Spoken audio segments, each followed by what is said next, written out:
On this morning's Morning Minutes, you've got myself, Michael Burgio, Billy, Anthony and Tony from GJ Gardner, Northern Beaches, to talk about should you knock down, rebuild, and the process involved. Thank you.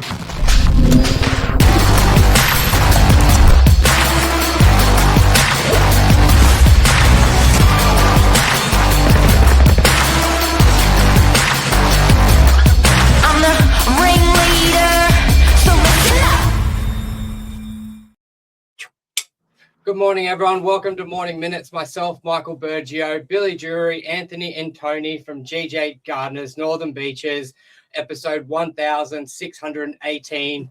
Should I knock down and rebuild? And if I rebuild, what is the process? Good morning, gents. Good morning. Thanks for joining us. We brought you actually on site live this morning from Brookvale HQ, the GJ Gardner showroom, which is a really beautiful space. We've got a father and son duo. Over like 20 years in the building game. 20 years, Anthony's been in building. Yeah, wow. And this is like a topic where it's so hard to get access to this information. If you go on Google, try putting in, should I do a knockdown rebuild? You're going to get a lineup of links which are not relevant to the Northern Beaches, not relevant to a mum and dad really considering their options. So we've come on site this morning to ask the lads, what the process is. And hopefully the takeaway from here is, it gives you a bit of an insight as to what your next steps look like. I suppose a good starting point would be, in your experience, what should a homeowner consider about their property if it is good to rebuild, or should they just sell and move on to something else? Are there some key things about block size, slope, anything that's a really quick determiner that determines what process they should go down from your experience? Yeah, I guess what are your variables? So basically we sort of work on any block on the beaches. It's not really a specific block we work on. Sloping is not a problem. Flat is obviously a lot easier. Access obviously plays a part. Normally, the average block would be 550 on the beaches. We'd have like a castaway 335, would fit really easily. That's 5 bedroom, 3.5 bathroom, 2 car.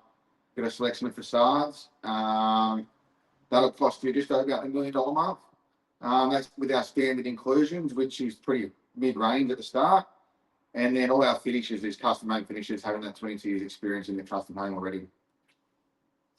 And the process to get the home started, to start building, councils, DAs, CDC, do you guys handle all of that? Is that quite demanding? How is the Northern Beaches compared to other areas for someone to get started? It's pretty similar to most areas. We provide a seamless process from the start to the finish. So we'll engage the client, get them in for a discovery. If we need a site assessment from a town planner, we've got an in-house draftsman and town planner. They can assess that for the client. And then once we get to the process of concept plans and signed off, we do the whole process for them from start to finish. And that process from the initial phone call to start building, is that a 6-month, assuming everything goes right, of course, and the owners know what they want? Is that like a 1-month process, a 6-month process? Yeah, discovery period is most probably about a month. And then once we put it into DA, or CDC is obviously most probably only a 2-month process. A DA can be up to 6 months. Yeah. So that's fairly quick. Like if you're looking at let's say someone's sitting at home going, we want a new home. We either sell this and we go to and buy it, or we can start the process ourselves. Effectively, in the same process of selling their home, which would be, say, 4 weeks on the market, 6 weeks settlement, so 3 months, they could have already started their new home and been well on that way. Oh, without a doubt, yeah, they would be. It's just having that site assessment at the start really push them forward the right direction. And if we can push for a CDC, obviously that's a quicker process. And to explain a CDC compared to a DA, just for the view out there? So a CDC basically doesn't need to go through council at all. It just goes through a certifier, which makes it avenue a lot quicker. But there are controls that need to be met. But normally, if we find the block and have the town planner involved, we get across the line pretty quickly. Amazing. And what type of trends are you seeing within fixtures and fittings at the moment? I believe you've got a display there. You can sort of reference what's quite popular at the moment. Is that what you would like to show us next? Yeah. Might be nice to have a bit of a walk around and then you guys Yeah. some of the Yeah. insights. So maybe walk and us through it, Billy. Maybe you can narrate. Talk through what if a person's left their house for the first time, coming to the showroom, thinking about going through this process. What would sort of the interactions be? Who do they meet on site? What questions? What information will they leave with? What can they say? Yeah. Maybe talk us through that journey, and I'll just sit back and watch. Well, I'll come in as the customer because I've just walked in 10 minutes ago and gone, oh, this is a nice showroom. You could almost live here. I guess this is the fun part, right? This is where your clients kind of get excited by the idea of looking at the finishings and fixtures they can expect. So this is thanks for coming in, Billy. Yeah. This is our experience centre, as we call it. And it's a showroom that displays the standard inclusions that come with the bill. And there are also upgrades from the standard inclusions. And you can see visually, touch and feel all those products as the customer walks around. Usually that's prefaced at the beginning because the customer enters the front door and it's in front of them. And as we move into the conference room for discussion, they get a bit of a visual on the way in, which can be quite impressive to the customer. And then we have a discovery meeting about their block. We have software, proprietary software, which can migrate the design that they're interested in onto their lot. And they can visually see that on the big screen, which is very intuitive, gives compliances around the design, and gives the customer some real answers and some transparency in the process. Yeah, that's cool. But I guess like the And you type of can't- things we can see here in the showroom, And you you know, you've can't- got like, go on, Burge.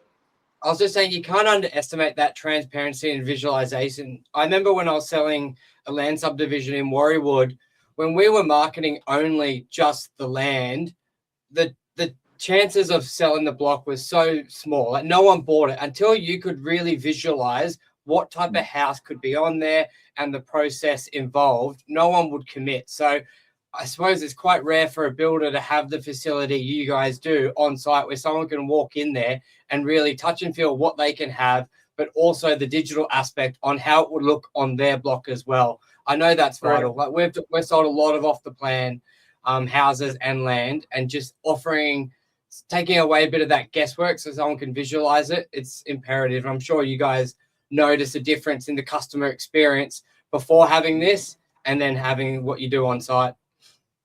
Correct. Yep. And another thing, just having a builder, it's themselves with 20 years experience, I can see the value out there with getting away from just it's more of a custom home rather than just a project home. Because I think from a resale and protecting your price point of view, you want to have customized, features within the house. Some people have preference on certain, rooms being bigger than others, squeezing double garages and compromising a little bit on other spaces downstairs. So having that insight from the builder. Yeah, we're not promoting ourselves as a project home. It's a concept plan with a custom finish. So that's where the experience comes in, yeah. And that's unique to this market because Anthony has been a custom builder for 20 years. He brings that expertise, making us unique to the market, so he can provide insight and recommendations to the standard design that GJ Gardner have. Yeah. I guess the type of things you can sort of come in and have a look through: kitchen, bathrooms, tapware, carpet, flooring, lighting. There's a lot of detail in here. There's a lot of quite exciting pieces of information to look at. Yeah, I mean, maybe let's spend a couple of minutes on what does standard inclusions look like for a knockdown rebuild. That's a really nice place to spend a couple of minutes. Maybe you want to point them out, Anthony. Yeah, so basically, the whole bathroom here is basically standard inclusion. Just hold your mic up, Ant. Then we'll hear you. Bath, vanities all standard inclusion, fixing and fittings all standard inclusions. This playing the shower screen is standard inclusion. The combo is standard inclusion. These tiles on the floor and wall is standard inclusion. Also the toilet. Yep. If you walk through here, 20 mil stone is all standard inclusion. Yep. These are all options. Slightly upgrades here as well. Yep. like coming out of, I guess if you're in a 3-bedroom apartment, you've built some good equity in over the last 10 years, and now you're thinking of making that jump, you can get the loan, or you're downsizing out of a big home and you just wanted to, consolidate into 2 neat and tidy levels. These are the things you're going to look for, and you're often hard pressed to find in existing dwellings. So to buy brand new and build could be an option. Billy, maybe ask them on the financing side of things as well. I imagine a lot of homeowners, they may have a lot of equity in their property. Is that very similar? Yeah, maybe just touch on that. What do your clients look like normally with a progression into the build? Some of our clients already got their own, sort of finances. Some are pre-approved. We do have some avenues to help them find some finance if needed. Yep. There's a fellow just up the road here we use, another one just over across the road.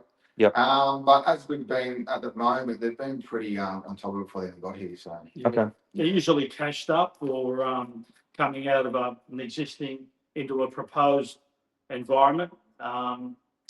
So we don't find a great disparity there, do we? No, that's good. Yeah. Okay. There's been such great capital growth on the beaches in 30 years. So anyone who's owned their home for 20 years, there's a good 1 or 2 million in there to finance it, even if they've sold and doing it on a smaller block.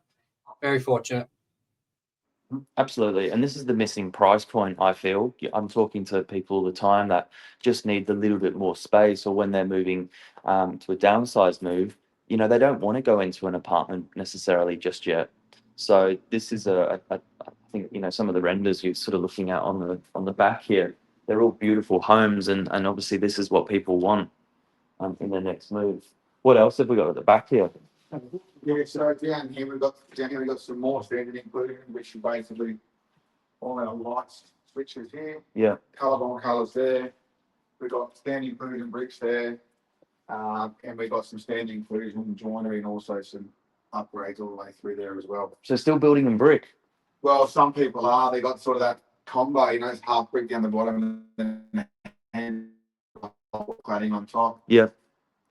Depends on the demographic, I guess. And they've got tile down there as well. Loads of floor coverings. And we've got all our handles here as well. Yeah, there's so much detail. Like, I think what I like to say to clients is if you can get into a display suite or a showroom, what you're going to spend in 15, 20 minutes reading an email about some of these things and reviewing photos, to come and look and touch and feel, it's a nice experience. Burge, any closing comments there? No, it's just so impressive just to see what's at the fingertips. And your address of the showroom there? Shop 1517 Pittwater Road, Brookvale. Yeah, amazing. Right in So the central heart to of Brookvale. everything. Yeah. I think And I think anyone who has has land they're looking to sell, they should definitely look at this option as well, because you're looking at stamp duty costs going up, capital gains costs when you're selling. It's not a cheap process. Agent fees are just massive, marketing. So the option's just to stay on your existing block, the existing address you may have had for 30 years, but customize the home. Just quickly, I think, Anthony, you said duplexes. So someone who may be looking to downsize doesn't need the 5-bedroom, but they can create a bit of a second income, especially with the new LMR policies coming through from state government, allowing that. Are you guys doing much of that? Yeah, definitely. We're looking at a few in DY, especially at LMR, where you've got that 450 square meterage, and you can chuck a duplex on there. Also, there's quite a few within that 800 meters as well.